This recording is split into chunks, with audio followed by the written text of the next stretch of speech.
예, 오늘 마지막 이슈는 경제입니다. 두 가지 사안인데요. 하나는 삼성전자. 어제 주주총회가 열렸죠. 얼마 전 이재용 회장이 독한 삼성으로 거듭나자 이렇게 말한 직후에 열린 거라 더 관심이 모아졌습니다. 과연 삼성전자는 다시 독해질 것인가? 이거 궁금하고요. 또 하나는 한 달 만에 번복된 서울시의 토지 허가 거래제. 한 달 전에 왜 풀었고 왜 한 달 만에 다시 묶어야 했는지 분석해 보겠습니다. 명지대 산업대학원 실물투자분석학과 박정호 교수 어서 예, 오십시오. 안녕하세요. 우선 삼성전자 얘기부터. 예.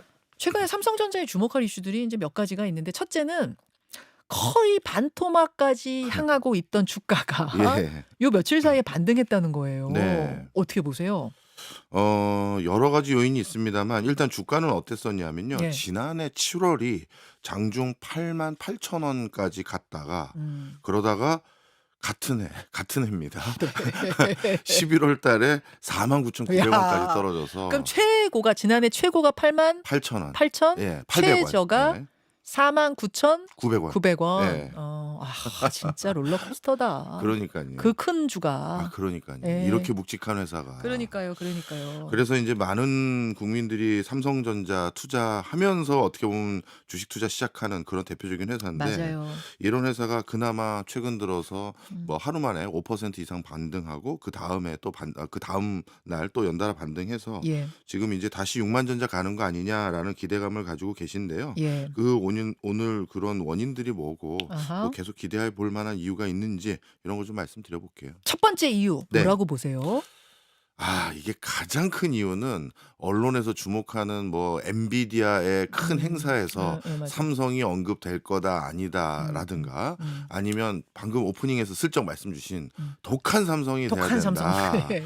된다라는 거보다는 솔직히 말씀드리면 예. 전 더 다른 요인을 생각하고 있습니다. 뭐요? 바로 그 삼성의 일가족들은 최근 들어서 엄청난 상속을 받았잖아요. 그렇죠. 그죠? 예. 그런데 그러면 세금도 내야 되고 나가야 될 돈이 엄청나단 말이에요. 그렇죠. 그래서 그게 감당이 안 돼서 예. 주식을 담보로 해서 대출을 받았어요. 예. 그래서 그 주식을 담보로 대출을 받은 것들 중에 예. 제가 몇 가지 오늘 방송 때문에 찾아봤는데 공시 예. 내용을 바탕으로 예. 이부진 사장 같은 경우는 삼성전자 주식 332만 주를 담보로 1,500억 원을 담보 대출을 받았어요. 네. 그리고 뭐 홍라의 여사도 마찬가지고 이서진 사장도 마찬가지고 다 이제 담보 대출을 받았는데 네. 근데 이 담보 대출 기간이 조만간 이제 다시 갱신을 해야 돼요. 예. 그러니까 왜냐하면 우리 마통을 개설하더라도 마이너스 통장. 1년 지나고 나서 다시 연장할게요 얘기해야 되는 것처럼 그렇죠. 그런 것처럼 이 주식을 담보로 대출 받아가셨는데 이거 어떻게 하실 겁니까를 다시 얘기를 해야 되는데 예. 이 만료되는 대출 예. 만기가 되는 게 다 최근 이제 금년간에 다 떨어져요. 그러면은 담보가 줄어드는 두둑해야 거죠. 그렇죠. 두둑해야 대출이 많이 되고 그렇죠. 유지가 되고 뭐 금리도 거기에 맞춰지고 하니까 예. 그래서 주식이 오르고 있는 거 아니냐? 그래서 가능성? 더 빨리 올려놔야 되는 거죠. 하하. 대출 승인이 있는 날에 맞춰야 예. 되는데 그러면 어. 대표적으로 예. 한 분을 예로 들면 예. 현재 지금 기존의 대출 계약이 체결된 그 룰을 예. 그냥 저 연장할게요라고 음. 그대로 할 수 있으려면 음. 이부진 사장 같은 경우는 삼성전자 주가가 63,000원 이상이 돼야 돼요. 그때 대출 받았구나. 63,000원일 때쯤에. 그거보다 높이 받았겠죠. 예. 그래서 설마 63,000원 이하까지 떨어지겠어까지 이제 생각도 했을 수도 있죠. 예. 그래서 63,000원 이상이 돼야 저 그냥 전화 한 통으로 그냥 연장할게요. 이렇게 돼갈 수 최소 있는 거고. 63,000원 맞춰야 된다. 예. 그다음에 홍라이 여사님은 예. 61,000원. 61,000원. 그다음에 이서현이죠. 네. 예, 이서현 사장님은 제 직함은 솔직히 잘 모릅니다. 예. 이서현 사장님인지 뭔지 예. 이분은 58,000원 정도 됩니다. 그렇구나. 그러니 예. 정리를 하자면 예. 지금 당장 우리가 그 삼성의 많은 일가족들이 그 세금 납부하고 뭐 하고 하는 그 돈을 마련할 방법은 이 대출 받았던 거였는데 그 대출이 이 기존 조건대로 연장이 안 되면 몇백억 원을 어디서 조달해서 자기 돈으로 그렇지. 메꾸든가 해야 되는 거예요. 그렇지. 그러니 아니 아. 삼성 위기설이 나온 지가 언제고 우리 김현정의 뉴스쇼에서 우리 이게 언급한 게 벌써 언제예요. 예. 예. 근데 왜 갑자기 지금 와서 독한 삼성? 라고 음. 했었을 때 아. 이게 지극히 개인적인 사유들에게 아. 무관하지가 않아요. 어떤 분이 근데 지금 이렇게 질문 주셨어요.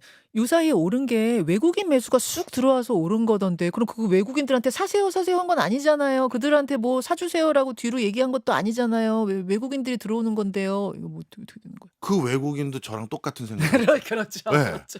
야 이거 딱 그렇죠. 보니까 얘네들이 주가가 무조건 6만 원 이상 올라가야 되네. 어. 그러면 한국은 오너의 입김이 아직도 강한 나라고 맞아요. 그럼 오너가 "어떻게든 해." 하면 예. 그걸 어떻게든 해 보려고 노력하는 국가니 야 곧 지금보다는 오르겠네. 적어도 10% 20%는 먹겠다.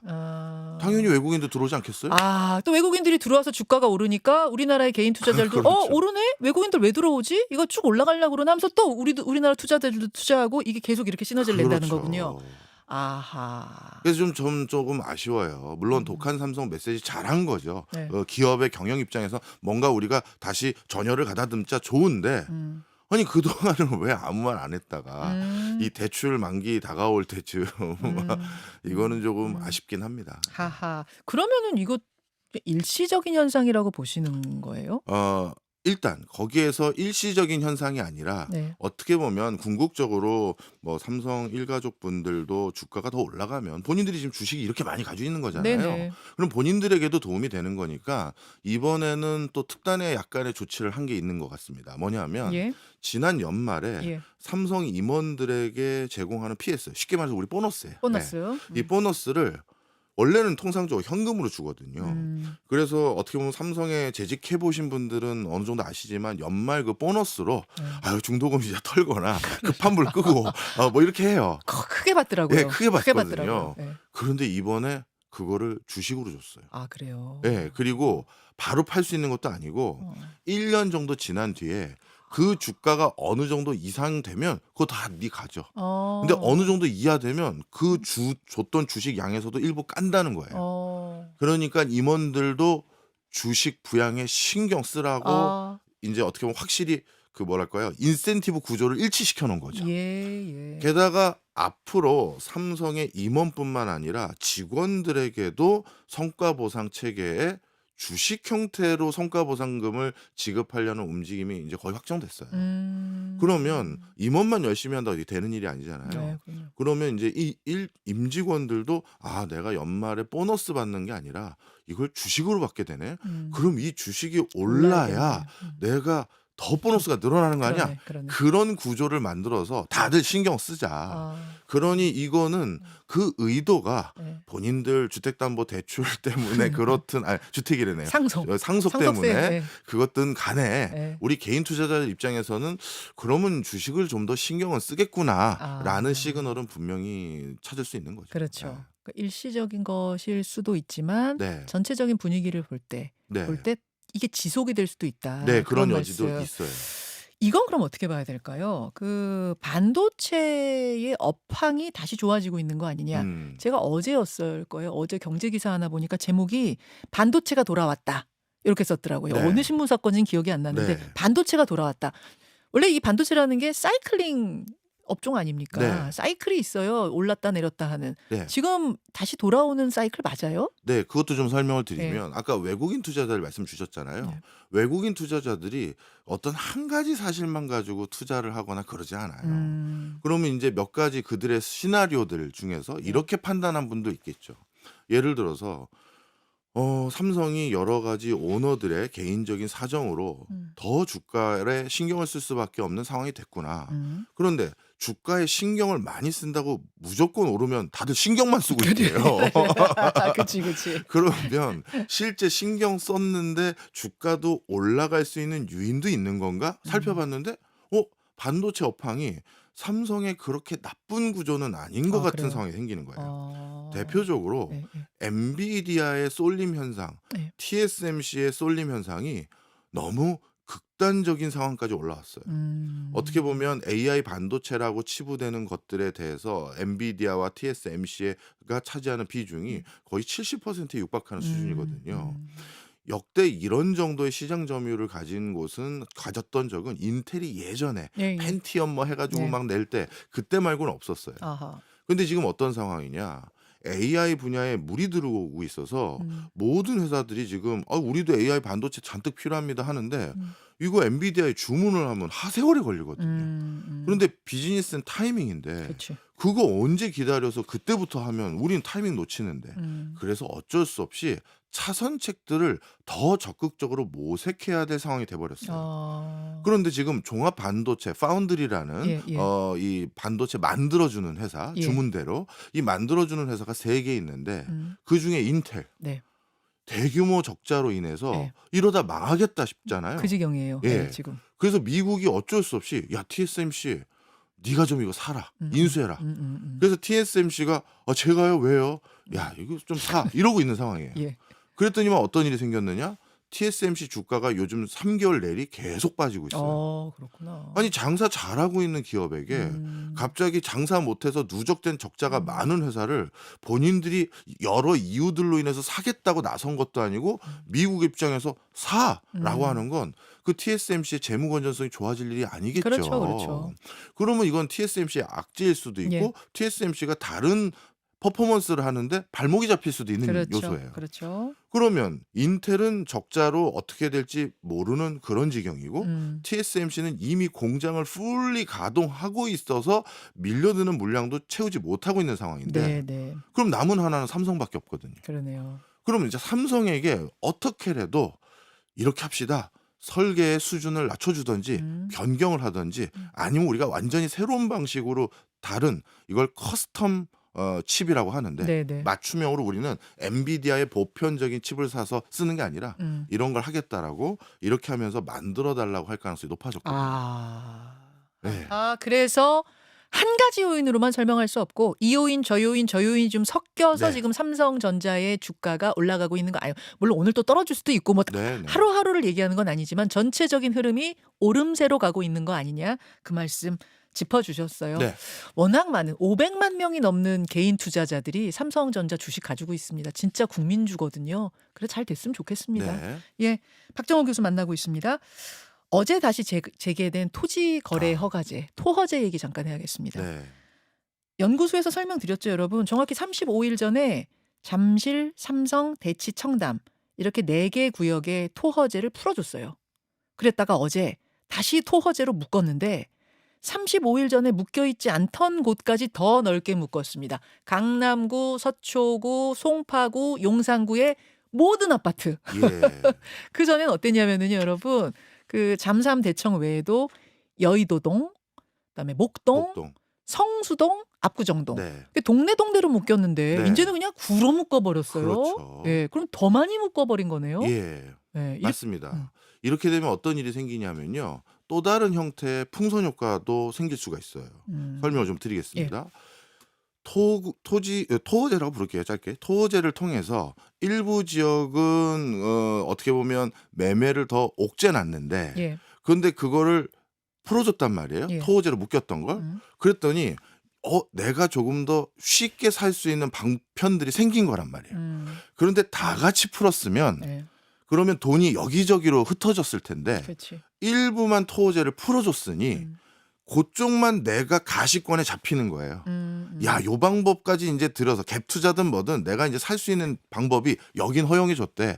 그리고 흔히 말해서 상급지 아파트들 중에서 그러니 거기에 쏠림 현상이 생긴 거죠. 네, 그러니 뭐 한 달 만에 3억이 올랐다, 5억이 올랐다 이런 소리를 듣는 거예요. 그렇죠. 그랬더니만 이제 정부 입장에서 깜짝 놀란 거죠. 네. 예, 그랬더니만 이제 안 되겠다. 이래서 괜히 서울 집값도 전체적으로 들썩거려 놓은 것 같으니 전부 구 단위로 전체 지정 이걸 해버리면 이제 어떤 일이 생기느냐.